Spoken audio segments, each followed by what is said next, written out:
What's up, ladies and gentlemen? My name is Rob. I like to play games, and welcome back to the Commander Corner. Today we're going to take a trip to Middle-earth with the new Hobbit set coming around. I figured it'd be time to dust off an old Lord of the Rings deck here that I've been working on, and kind of show that off to you all here today. So let's get started. Alright, so taking a look here is our commander. It is going to be Elrond, Master of Healing, who is a 4-mana Simic commander. 2 of anything green, blue for a 4/4. Whenever you scry, put a +1/+1 counter on each of up to X target creatures, where X is the number of cards looked at while scrying this way. Whenever a creature you control with a +1/+1 counter on it becomes the target of a spell or ability an opponent controls, you may draw a card. So with Elrond, we have a pretty straightforward idea of what we want to do here with the deck. We want to be scrying, so we can put +1/+1 counters on our creatures, and we want to be putting them on creatures we don't want to be... We want to deter our opponent from removing. It's not straight protection per se, but it is, a way for us to deter that they remove us, so definitely worth having there. Now, what I wanted to do with this deck is I wanted to do something that was Elves, but not quite Elf Ball. I know for Commander, a lot of people look at Elves and they're like, oh, it's just Elf Ball, oh, it's just Elf Ball. Well, let's see if we can make Elves that aren't Elf Ball. First way we're going to do that is we have a dedicated theme. We are going to scry. So what are some of our scry things that we are going to do? Well, we've got Lothorian Lookout, 2-mana 1/3. Whenever it attacks, we can scry 1. Cool, that gets us a +1/+1 counter. We have the uncommon Elrond, Lord of Rivendell, 3-mana 3/2. When it or another creature enters the battlefield under your control, scry 1. Cool. If it's the second time this ability is resolved this turn, the ring tempts you. We're not really doing much with the ring tempting and things of that nature, but it is nice. We have Lifecrafter's Bestiary, which is a 3-mana artifact at the beginning of your upkeep. Scry. Cool, love that. Repeatable scry abilities are great for this style of deck. That means each upkeep we get at least one +1/+1 counter while our commander is in play. And whenever you cast a creature spell, you may pay a green. If you do, draw a card. Cool, has a nice fallback ability. And as well as we are using Retreat to Coralhelm, 3-mana enchantment with Landfall, where we can tap or untap target creature. It's not really what we're looking to do, though. It does have Scry 1 as the other ability. So again, repeatable Scry abilities is exactly what we are looking to be doing here with our creatures. So let's look at some of the heavy hitters we've got in this deck for this style of play. So we have the Haldir Lorien Lieutenant, which is an X and a green for a 0/0, enters the battlefield with X +1/+1 counters on it, and it has Vigilance. Okay, cool. It's an early, mid, late game threat, which can be great. And then for 6 mana, 5 of anything green until end of turn, other elves you control gain Vigilance and +1/+1 for each +1/+1 counter on Haldir. Now, I know I said that we were looking to not do Elf Ball, and I'm sure you're like, but Rob, that's an Elf Ball ability. And it is, but it's also a finisher. It's a way for us to, power up what elves we have beyond. It's not the typical way we're going to win. This is just a really nice synergistic card, but having some of those overrun abilities is not the worst.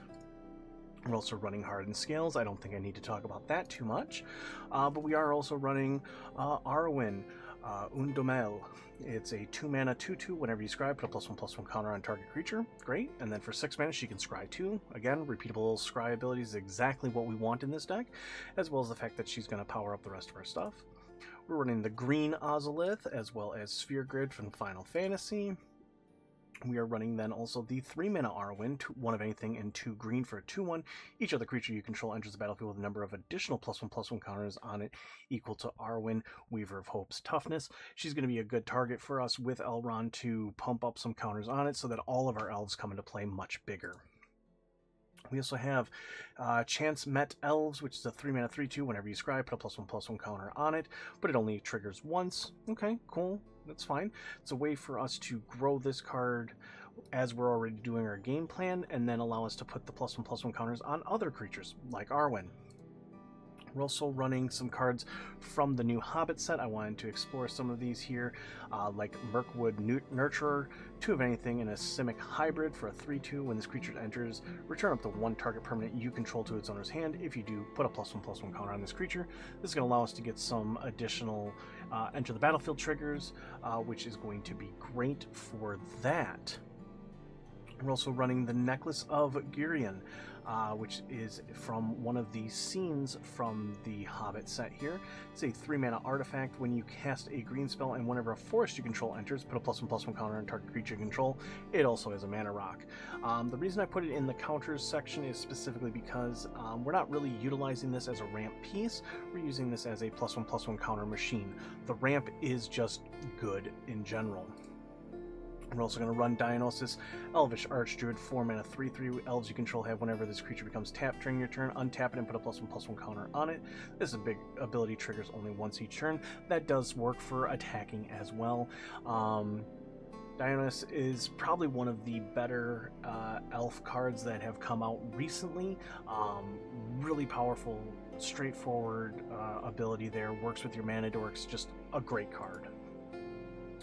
We're also going to be running Legolas, Counter of Kills, 4-mana, 2/3 reach. Whenever you scry, if Legolas Counter of Kills is tapped, you may untap it. Do this once per turn. Cool, another untap ability there. And whenever a creature an opponent controls dies, put a +1/+1 counter on him. You know, it's an elf deck from Lord of the Rings. We're doing a Lord of the Rings theme. We can't have it without Legolas, and this, I think, was probably one of the best ones for what we were trying to do. We are also running from the new Hobbit set, Thranduil's Company, 4-mana 3/4. As long as you control another elf, you may play an additional land on each of your turns. Cool, we want to ramp a little bit, but really this card is being run for its landfall ability. Whenever a land you control enters, put 2 +1/+1 counters on target creature control. It gains vigilance. So just some really powerful abilities there that are going to allow us to grow our creatures and become stronger. Now, how are we going to win? Well, we've got a couple of options. We've got Sylvan Anthem, which I felt this card fit this theme perfectly. It's a 2-mana Anthem, double green, so a little bit more on the hard side there, but if you know me, for 2-color decks, my mana bases are pretty greedy, so I don't mind it too much. Green creatures you control get +1/+1. It's a great Anthem effect, but that's not what we're running this for. This is whenever a green creature enters the battlefield under your control, scry 1. Again, it's that repeatable scry that we look for. And then we are also running from Strixhaven, Emil Vaslin's Roamer. It's a 3-mana 3/3. Creatures you control with +1/+1 counters on them have trample. Now, we do also have the ability to create the fractal tokens there, which is great, but realistically this card is in here specifically so we can get the +1/+1 counter trample. Then a couple other of our finishers here. We've got Glorfindel, Dauntless Rescuer, 3-mana 3/2. Whenever you scry, choose 1, and the Rescuer gets +1/+1 until end of turn. It must be blocked, or it can't be blocked by more than 1 creature each combat. Again, this is just a way to be evasive and get in there.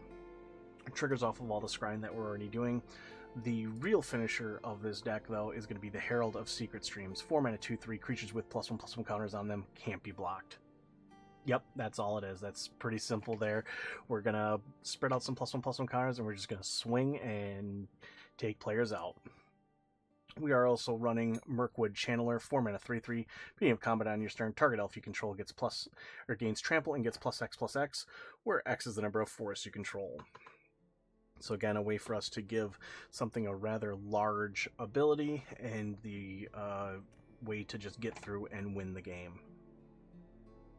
Let's take a look here at our ramp package. You're going to notice the normal staples here for Elf Ramp. We've got the Elvish Mystic, we've got the Laranor Elves, the Farseek Growth Spiral, which I think is like a Simic staple at this point. Draw a card, put a land from your hand on the battlefield. Great in the early game. Late game, it does drop off quite a bit because you usually don't have lands in hand, but it's not a bad card. Gyre Sage, we're doing the +1/+1 counter thing. This one really helps with that. Incubation Druid, same thing. Joint Exploration was a card that I wanted to try in this deck. I felt it kind of fit what we were trying to do. For 1 of anything in a blue, you can scry 2, then draw a card. Cool, that's 2 +1/+1 counters from our Elrond. And then if the spell was kicked, so if you paid 1 of anything a green and a blue, You may also put a land from your hand on the battlefield. Now, realistically, the way I view this card is you're only going to kick it if you already have the land in your hand. Why pay 3 mana for a not guarantee? But 2 mana for Scry 2 and draw seems pretty good. But I did put it in the ramp section just because in the early game, it does feel like it's going to be the ramp piece that we're going to be looking for. Late game, it's just going to be a Scry and a draw. We are running Nature's Lore, Paradise Druid, Priest of Titania, 3 visits. Again, a lot of the normal elf stuff. Marwyn was an interesting one that I wanted in here. Whenever another elf enters the battlefield under your control, put a +1/+1 counter on Marwyn, and then tap to add an amount of green equal to Marwyn's power. Yes, it's a ramp piece, but with us playing elves, she is going to get rather big, which fits the theme that we're trying to do. We can put counters on her automatically without her ability trigger, which is great. Felt like a really strong synergistic piece that kind of did both the things we were wanting to do with the card. Wood Elves, pretty common card. Realm Seekers, this is one that wasn't very well known even to me, and I kind of liked it. When it enters the battlefield with X +1/+1 counters on it, where X is the total number of cards in all players' hands, so this thing can be pretty big. And then for 3 mana, remove a counter from it, search your library for a land, reveal it, input in your hand, then shuffle your library. The ability to just search your deck for any land that you need, utility or otherwise, is very powerful and one that I think needed to be explored. So while we are doing that, let's take a look at some of our draw effects here. We got some pretty unique ones. We've got Elven Farsight, which is for a green Scry 3, then you reveal the top card of your library. If it's a creature card, draw it. Which is, you know, for a green draw spell is actually pretty good. We're also doing the Mirror of Galadriel, which is a 2 mana artifact. 5 mana tap, scry 1, then draw a card. This ability costs 1 less to activate for each legendary creature you control. So this is a repeatable scry and draw for our deck. Granted, we are going to need some stuff to make this, you know, useful, but I do like the fact that it does scry, which triggers with the rest of our abilities. We're also going to be playing Bread for the Hunt. 3 mana enchantment. Whenever a creature you control with a +1/+1 on it deals combat damage to a player, draw a card. The new Elrond from the Hobbit set I wanted to play in here as well. 3 mana 3/3. Whenever you activate the ability of a creature, draw a card. This ability triggers only once per turn. So anytime we use any of our activated abilities, we get to draw. And then we can also pay 7 exile up to 2 other target non-land permanents you control. Return those cards to the battlefield under their owner's control at the beginning of their next end step. So it does give us a rather expensive blank, don't get me wrong. Obviously not something that we're going to be utilizing it for. That's why it's in the draw section. But we do have plenty of abilities. We are playing elves after all. Also going to be playing Legolas Greenleaf. This is the mono green Legolas. 2 of anything or green for a 2/2. Can't be blocked whenever another legendary creature enters the battlefield under your control. He gets a +1/+1 counter, and whenever he deals combat damage to a player, draw a card. We are also going to be running a card from Final Fantasy here. We are running Matoya, Archon Elder, 3 mana 1/4. Whenever you scry or surveil, draw a card. Well, if you've been looking at the deck list here, we do a lot of scrying, and this is no exception. Terra Symbiosis is a pretty standard card for this style of play.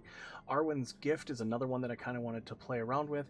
Costs 1 less to cast if you control 2 or more legendary creatures. If you notice, a lot of our elves are legendary, so we're very often going to make this a 3 mana scry 2, draw 2, which is pretty good. We're also running Celeborn the Wise, 4 mana 3/3. Whenever you attack with 1 or more elves, scry 1. Again, that repeatable scry ability that we were talking about. And whenever you scry, he gets +1/+1 until end of turn for each card looked at this way while scrying. And then lastly, or not lastly, we got a couple more. We got maybe one more here. We've got the Sylvan Revealer. This is also from the Hobbit set. 4 mana 3/2. Whenever this creature enters, draw a card, then discard. So a loot effect. If you discard a land, though, you can put it from your graveyard onto the battlefield tapped. That is another kind of ramp ability for us, which is great. And then landfall. Whenever your land enters the battlefield, you can pay 1 of anything green and a blue to return her from your graveyard to your hand. And then lastly, another new card from the Hobbit set. This one is Cantarius Keepers. It's a 6 mana 4/3, but it has affinity for elves, and I thought that was rather unique. I have not seen an affinity for elves card in the before, and kind of wanted to try it out here, and I thought it was actually a pretty decent effect. When this creature enters, mill 4 cards, then put all elf cards from among them into your hand. So some other notable cards real quick before we move on to the upgrade path. We do have Evolution Sage. This is a landfall proliferate. Seems great with a bunch of +1/+1 counters. Evolution Witness, whenever it gets a counter, you can return target permanent from your graveyard. As you've noticed, we have many ways to put counters on some of our creatures, so it's a great way for recursion. We are also running the Heroic Intervention, Ripples of Potential, and Mutinational Advantage, all really strong cards to protect our board. For removal, we're leaning a little more heavily into counter spells with an Offer You Can't Refuse, Swan Song, Arcane Denial. Beast Within is a pretty good stapler. Elvish Mariner was one that I wanted to kind of play with here. 3 mana 3/2. When it attacks, scry 1. Whenever you scry, tap up to X target non-land permanents, where X is the number of cards looked at this way. Pretty strong there. Lotharian Blade, which deals damage to target creature. Whenever a creature attacks, it deals damage equal to its power to target creature defending player controls.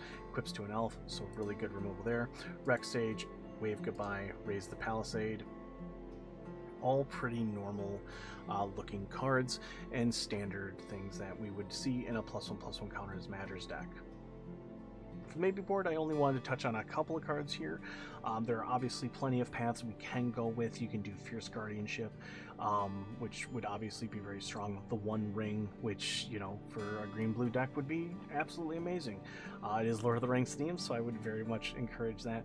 But there were 3 cards in particular that didn't quite match the budget for what we were looking at here, so I want to highlight them today. First, we're going to look at is Legolas's Quick Reflexes. For green, instant Split Second. So Split Second says as long as this spell is on the stack, players can't cast spells or activate abilities that aren't mana abilities. You can untap target creature, and until end of turn it gains Hexproof, Reach, and whenever this creature becomes tapped, it deals damage equal to its power to up to 1 target creature. Why is this card expensive? Well, it was only available in the original Tales of Middle-earth Lord of the Rings scene boxes, and honestly, for 1 green mana, this thing just does so much. It is worth every penny. If you have it, use it. Also on that list is going to be the original colorless Ozolith. Don't think I have to speak too much about this. It is a very strong card for all +1/+1 counter matters decks, and this one is no exception. And then lastly, the Great Henge. Again, very powerful card, but also extremely expensive. Not one that you know, a lot of people have, which is why I put it in the maybe board for these videos. Doesn't require much of an explanation, but I feel that it's worth noting how good this is. It does work with our counter strategy as well. All right, so with that, that is going to be our Elrond Master of Healing Tales of Middle-earth, or just Middle-earth in general Elves deck. I do hope that this was enjoyable and that you maybe dust off one of your other Lord of the Rings decks and take a look at that. Feel free to mention them in the comments to me. You know, I'd be happy to take a look at those decks for you, maybe even feature one on the show here. If you are interested in speaking with me more directly, you can always reach out to me at the Jungle Games Discord. Link to that will be in the description here on this video. And with that, until next time, I hope you all have a wonderful rest of your weekend. And my name is Rob. I like to play games, and we'll see you all later. Take care, everybody.